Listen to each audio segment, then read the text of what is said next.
afternoon. Thank you all for being here. This photograph marks a turning point in American consumer culture.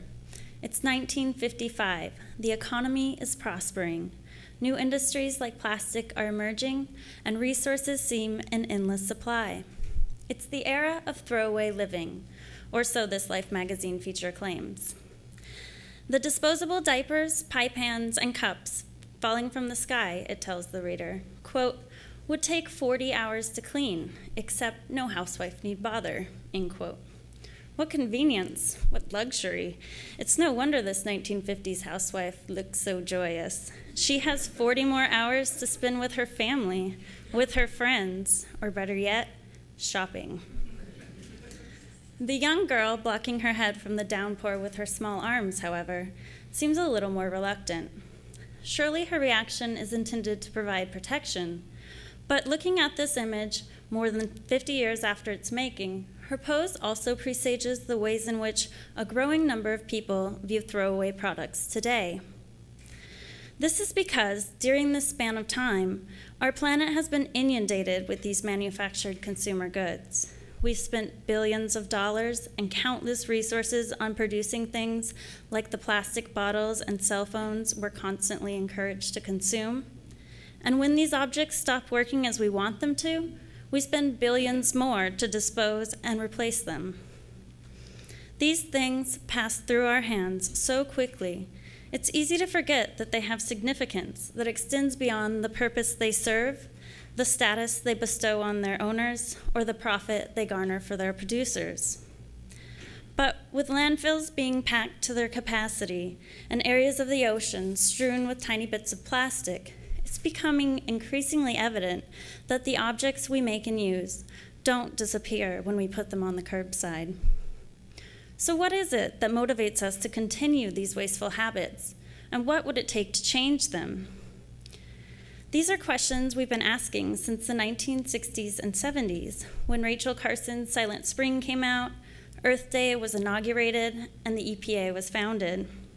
We're still searching for answers, as there are many, and today I will discuss some of the ways in which the artistic process of creative reuse and the works that result from it respond to these questions. To do so, I focus on the Materials Exchange and Boutique found at the Portland, Oregon-based creative reuse nonprofit Scrap. These alternative retail spaces encourage visitors to physically engage with manufactured consumer goods, as well as recognize these items exist before and after they come into our possession and function in ways we don't recognize. Through analyzing their display in relation to popular retailers, it's clear that the Materials Exchange and Boutique's presentation of objects undermines the social ideologies conventional consumer culture relies on to make products appealing. Now, what I mean by creative reuse is the act of diverting manufactured consumer goods from their intended journey to the landfill, incinerator, or recycling plant for use in arts and crafts. From acquiring the discarded materials, to transforming them into something new, to encountering and interacting with the resulting aesthetic object. Each stage of this practice requires that we engage with the things we consume and discard in new ways that counter the wasteful consumption habits that pervade American culture. Take, for instance, a single-use ballpoint pen. We all own them, at least until that moment after frustratingly scribbling circles on the side of a paper. Then we toss them. But instead of being sent to waste away in a landfill, or possibly making its way into the ocean or the belly of an unsuspecting critter, what if this pen is sent to an environment that encourages people to see it as something waiting to become more than a writing utensil? What if, more specifically, it's sent to scrap? The pen enters this plain-looking building in Northeast Portland by way of donation from either a business or individual. It waits in the garages to the left, along with other materials, to be sorted and priced by volunteers. Then it enters the Materials Exchange to be made available to the artists, crafters, educators, and innovators who shop at the affordable thrift store-like retail space.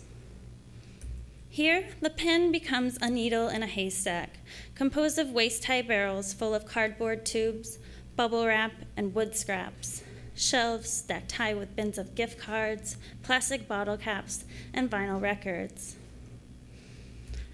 The pen sits in a jumbled tray with other pens of different colors, thicknesses, and brands.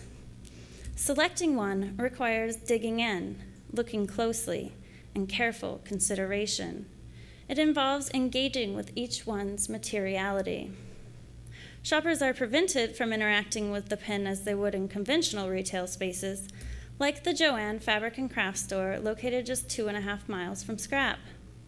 At Joann's, which is America's largest fabric and craft retailer, that pen is displayed as one of many, just like it, that are arranged in tightly ordered rows.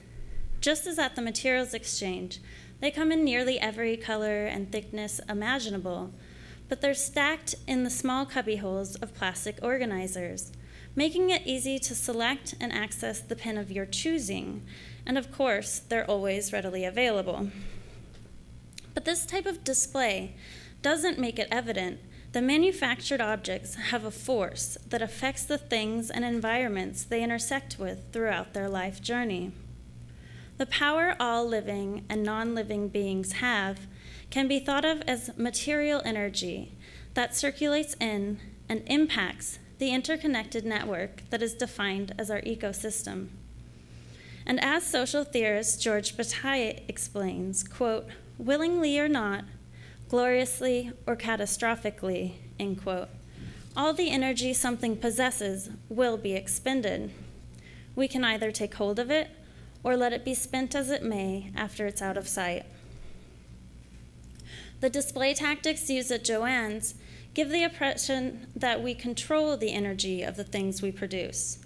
It seems we have unlimited resources that can be formed into whatever we want or need.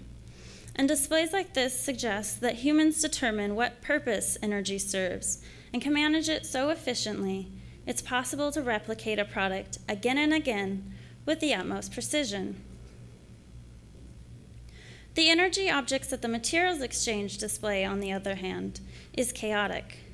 Each item asserts itself as something that needs direction, definition, as it no longer works in the way it was originally intended to.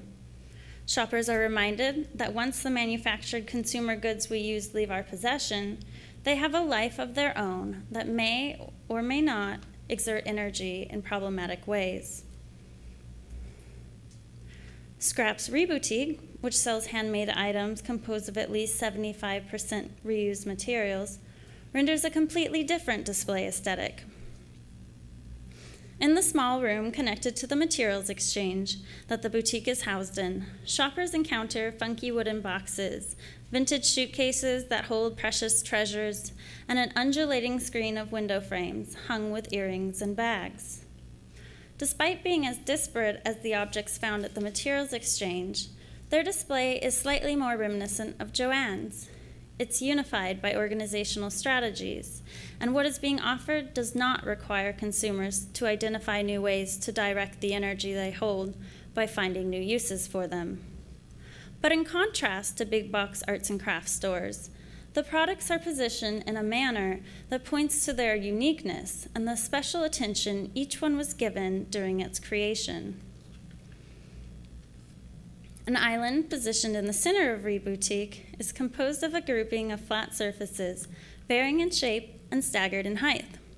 This organic-looking display method is dynamic and keeps the viewer's eye moving from one item to the next. A scarf made of old ties, garlands cut from circles of old playing cards, wallets made of fused plastic bags. These things aren't sorted by function, but rather assembled in a tableau based on how they play off one another visually. So if that disposable pen from the Materials Exchange was transformed into something new, it might, for example, be paired with the scarf's soft fabric to offset the sheen of its fabric, or positioned in the foreground near the boldly colored boxes that would play off the red of its cap. Juxtaposing physical properties in this way underscores the materiality of the objects being offered, and thus their force as well. This aesthetic trope has been directly co-opted by some stores that seek to give the impression that the products they sell are handmade, like the items found at Reboutique. Anthropologie, a high-end corporate retailer with over 150 locations nationwide, has mastered the art of presenting mass-manufactured objects as if they were individually produced. Things here are displayed on weathered wooden surfaces. Furniture looks like it is decades old, and often only one of each object is showcased, while the multiples are hidden away in the stockroom. This is an image of a table in a store dedicated to the brand's accessories. It bears an uncanny resemblance to the eclectic arrangement at Reboutique. The coin purse, the hats, and the vase are all distinct entities that each have a presence. Yet they also come together in a group that looks cohesive and appealing. Upon closer inspection, however, the illusion Anthropologie attempts to create is easily demystified. What they sell is new, untouched, and unseasoned, whereas seeing familiar objects with seemingly limited functions take on a different form at Reboutique makes it apparent that they can and do live out other lives than the ones we assign them. Their energy is capable of things that aren't usually recognized. When given new purpose, it's made evident that what we think to be useless once it has served its intended task still possesses energy that can function to meet our needs and desires rather than be expended in ways that harm the ecosystem. The lamp on your left, made with ubiquitous and wasteful disposable plastic pins like the one we started with, draws in our attention because we see an object we think we know in an unexpected manner. We notice that it is not just something to write with, but a material energy that can take on other forms. Here's just one of the ways that energy can be expended to our advantage rather than squandered without a second thought. This Anthropologie lamp, while attractive and engaging in its own right, is nothing new. It's a lamp, doing what a lamp does, which makes it easy to forget that one day it will inevitably cease to function as we want it to, and that the whitewashed stoneware base will eventually accompany something else than wiring and a light bulb. Although Reboutique is the first I've seen that sells works of creative reuse exclusively, it's hardly the only place consumers find these items. Practical goods made with creatively reused objects can be found in places from specialty stores to street fairs.